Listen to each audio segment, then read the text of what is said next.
Assalamualaikum warahmatullahi wabarakatuh. Selamat pagi anak-anak sekalian.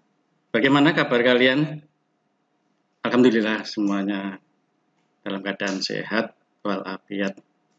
Kita pantas bersyukur kepada Allah SWT atas nikmat sehat tersebut.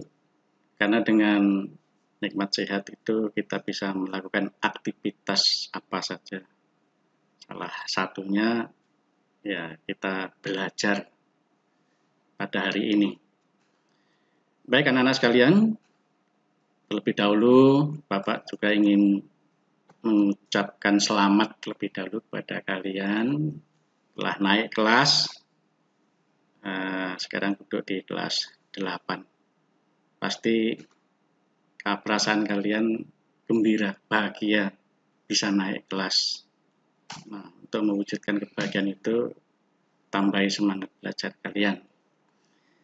Anak-anak sekalian, pada pertemuan yang pertama, pelajaran bahasa Indonesia di kelas 8 ini, kita akan pelajari tentang teks berita. Namun sebelum materi Bapak terangkan lebih lanjut, perlu Bapak sampaikan juga tentang KKM mana?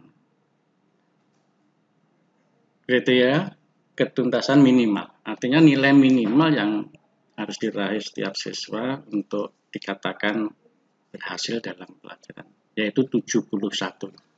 Ketika di kelas 7 dulu 70, nah sekarang dinaikkan jadi 71.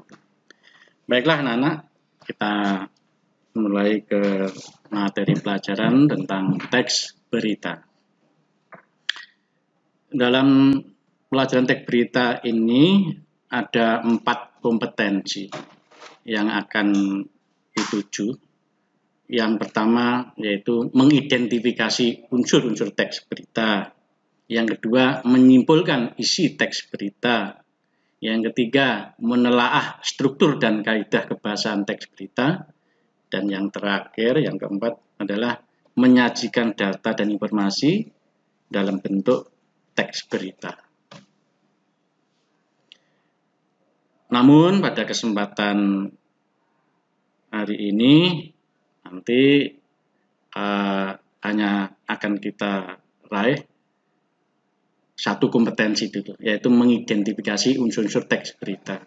Dengan tujuan setelah mempelajari materi teks berita ini nanti, anak-anak diharapkan dapat mengidentifikasi unsur-unsur teks berita.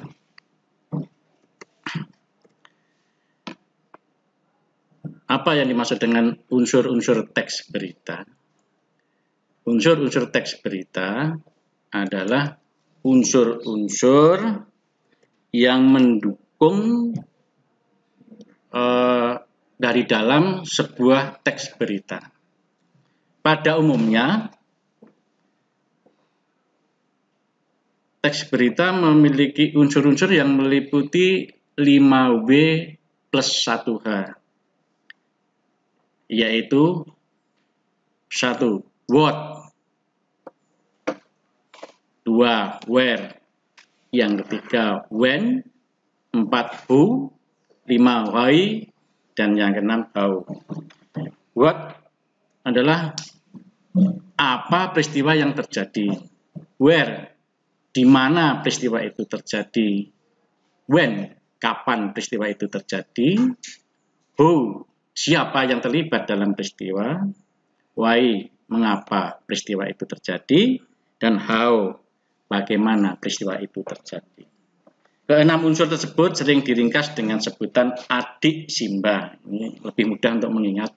Adik Simba. A, apa. Di mana. K, kapan. Si, siapa. M, mengapa. Dan B, bagaimana. Anak-anak sekalian, kehadiran unsur-unsur teks berita dalam sebuah teks berita memiliki kebebasan. Maksudnya, sebuah teks berita itu bisa dimulai dengan unsur apa. Suatu saat ada teks berita bisa dimulai dengan unsur di mana.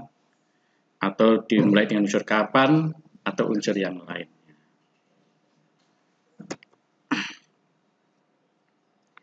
Saya beri contoh tentang unsur-unsur teks berita. Misalnya ada suatu teks berita, perhatikan, musibah kebakaran kembali terjadi di wilayah ibu kota. Kemarin malam sekitar pukul 22 WIB. Cijago merah melalap habis sebuah rumah di komplek perumahan Gria Jaya, Jakarta Utara. Rumah milik keluarga Pak Andi hangus tak tersisa. Peristiwa tersebut terjadi karena sang pemilik rumah menaruh lilin di atas almari kayu. Beruntung tidak ada korban jiwa dalam peristiwa itu.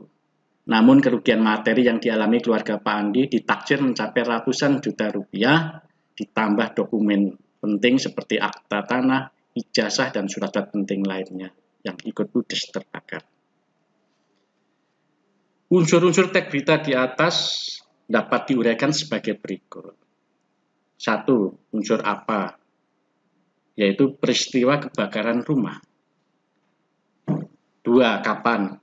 Kemarin malam pukul 22 WIB. Kemudian yang ketiga di mana? Perumahan Gria Jaya, Jakarta Utara. Siapa? Itu keluarga Pak Andi.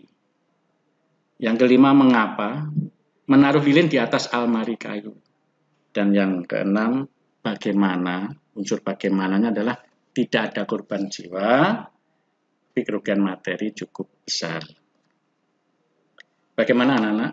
Kalian bisa memahami keterangan Pak Guru.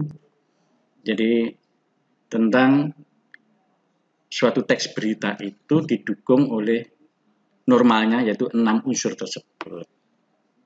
Nah, keterangan Pak Guru sampai ini dulu. Besok kita lanjutkan dengan kompetensi-kompetensi yang lain seperti tadi saya katakan meringkas berita, menentukan struktur dan bahasa berita, dan yang terakhir membuat teks berita. Baiklah anak-anak, kita akhiri dulu pertemuan kali ini.